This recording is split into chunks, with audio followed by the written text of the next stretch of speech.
Hotepu gatekeepers and our allies. This is His Royal Majesty Ra Sumibafagbemi, the world's first openly gay African king. And I wish to decode for you the image on the screen you're seeing, which seems to be ostensibly the image of a boating scene among the royal family, where in the center you have the pharaoh hunting birds with his stick here, his bird stick. You have the queen mother and the child. There's a cat here catching birds, a butterfly, some fowl in the air, plants, and some fish. At first glance, this image seems to be depicting perhaps a normal boating scene of the royal family.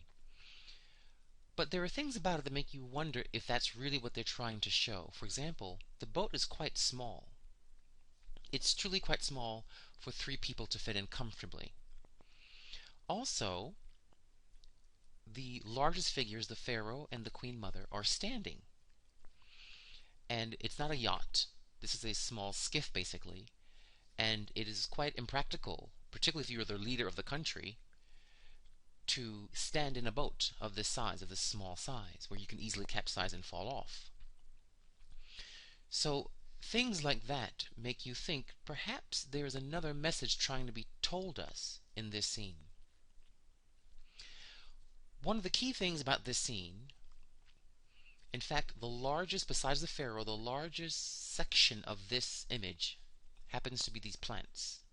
They take up a large amount of the entire picture. That's important. The 2 largest things are the pharaoh's body. He's the largest figure, meaning he's the most important and central character of the story. But then these plants take up a large portion of the ratio of the image, leading us to conclude that these plants are significant. They're a major part of the storyline. And note the queen and the child are also grabbing lotuses. So there's a flower motif, and this is key. So what this scene really is about is reincarnation. The fish represent the early phases of life in the womb, intra-utero. When you go from basically insemination, fertilization, zygote, you become like a little tadpole, and you assume in the early phases in the womb a fish-like form, which eventually metamorphosizes into a human form. But this early level of reincarnation in the womb, in your next life, is shown by these fish. And among the fish are the tilapia fish, the Nile tilapia fish, who is known for holding its young in its mouth when there's danger. So this fish will inhale water and suck in all her little babies, and protect them if there's danger, and then spit them back out when there's no more danger. So you have this idea of returning to your source and being spit back out, returning and being spit back out. This idea, and the word ishush, which means to spit out, was the word used in the creation story when Khepra spit out Shu and Tefnut. The phrase is ishush, I spit forth Shu and Tefnut. So we have this idea of spitting forth with creation. And this tilapia fish spits forth its young, then reabsorbs them, spits them forth, reabsorbs them. An idea of a rhythmic coming and returning and going, returning, going, returning. So the fish represent the early intrauteral phases of the child in the womb. And clearly you see the child is directly beneath the king's loins, meaning his offspring. So this is a fertility scene, and clearly the scene is full of fertility, life, and energy. The queen mother here is holding the lotus, and she's inhaling the fragrance.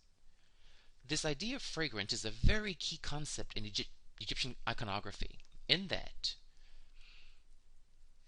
oftentimes scenes of women inhaling flowers or men inhaling flowers are often actually code for flirting.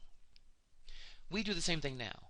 When you want to express your affection or your emotional feelings for someone, you give them a bouquet of flowers, whether it's a friend or a bouquet of roses if it's a lover in our modern times. This idea of giving flowers to your beloved comes from ancient Africa, and here we see it. Because the rose, in modern times, the lotus in this scene, represents inhaling sweetness. Now, when you inhale sweetness, it means that there is a flirtation going on here. There is a courting going on here. So this is a scene that you would visualize for your reincarnation, where your future mother here and your future father, symbolized by the king, are in an ambiance of sweet flirtation. They really like each other. There's a real affection and warmth between them. And it is a blessed union.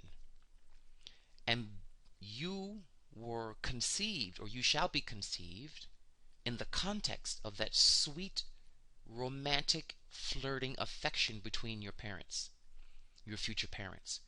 This scene is a prayer book that, when I reincarnate, may it be within the bubble of my future mother and father's deep love and affection for each other. May I be born out of love.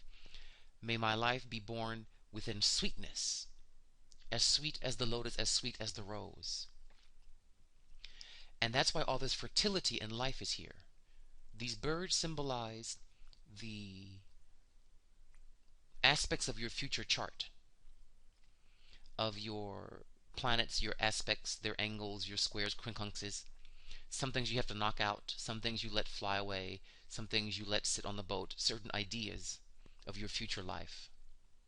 Here we have a cat getting these birds. A cat is always a fertility symbol in Egypt and of the life force, saying that, and when I reincarnate, may I use my creativity to capture and kill my negative karmas, which are these birds that are being eaten and destroyed.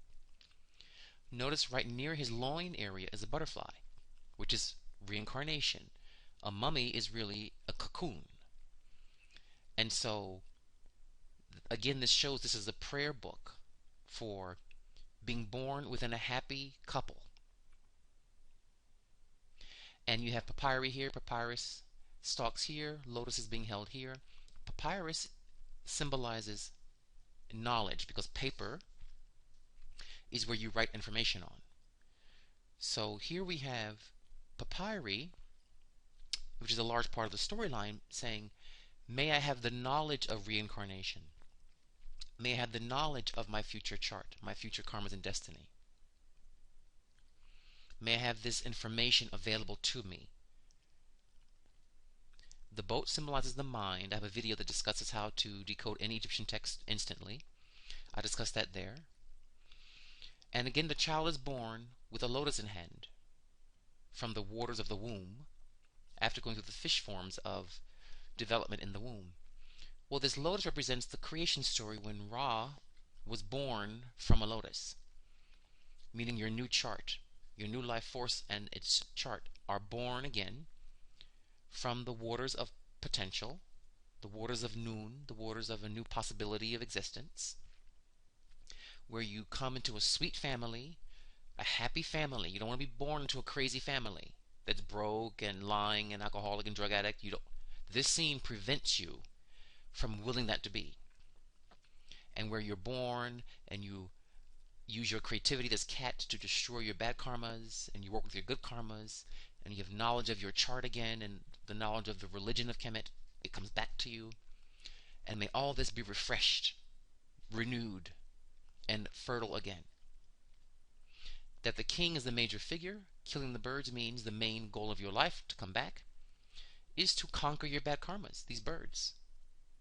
Capture the things that need to be captured and sacrifice those bad habits. So this is a perfume tableau, the perfume of being born into a sweet family with a loving mother and father who love each other, who love the gods, and who love you. And this decodes this perfume text of being reborn into the sweet dolce vita, the sweet, sweet life. You all be born again in the flowers of the Nile, in the lotus and the rose. Dwawend Hotepu, especially our gay boys and our gay community. May you be in particular reborn into a rose-filled, lotus-filled existence. Start today by visualizing it so you can attract this wonderful family fragrance even in this life.